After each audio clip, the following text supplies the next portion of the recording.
ఇది మీకు గుర్తుండే ఉంటుంది. ధర్మపురి అరవింద్ గత ఎన్నికల్లో ఇచ్చిన అఫిడవిట్. మిమ్మల్ని వెంబడించింది కవిత. వెంబడిస్తా అన్నది, వేటాడుతా అన్నది. వెల్కమింగ్ గారు దయచేసి జైల్లోంచి నామినేషన్ వేయండి. బండి సంజయ్కి అరవింద్కి ఈ మధ్య కొంత గ్యాప్ వచ్చింది అని అంటారు. నిజామాబాద్కి కరీంనగర్కి ఎన్ని కిలోమీటర్లు ఉంది, గంతే గ్యాప్ ఉంది. అంతే. గంతే.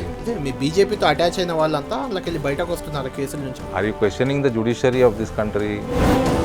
నేను ఇవాళ బాగా హ్యాపీగా ఉన్నా. నాగేశ్వరరావు గారు కూడా ఒప్పుకుంటున్నారు. జగిత్యాల నుంచి కొంతమంది అరవింద్ గారితో ప్రశ్నించడానికి మనకు సిద్ధంగా ఉన్నారు.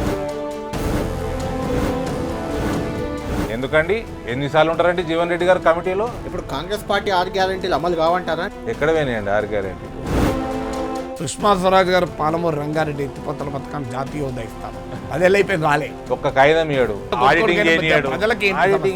TRS కూడా ఎన్డీఏలో చేరే అవకాశం లేదు. ఇప్పుడు చంద్రబాబు నాయుడు వెళ్ళి చేరలేదా? రేపు కేసీఆర్ అని చెప్తారు, ఎవరైనా చెప్తారు. మేము కూడా మిమ్మల్ని కమ్యూనిస్ట్ అంటున్నాం. నేను ఏ పార్టీలో సభ్యుని కాదు, నేను ఉస్మానియాలో ప్రొఫెసర్. మీ కమ్యూనిస్టులు అప్డేట్ గారా?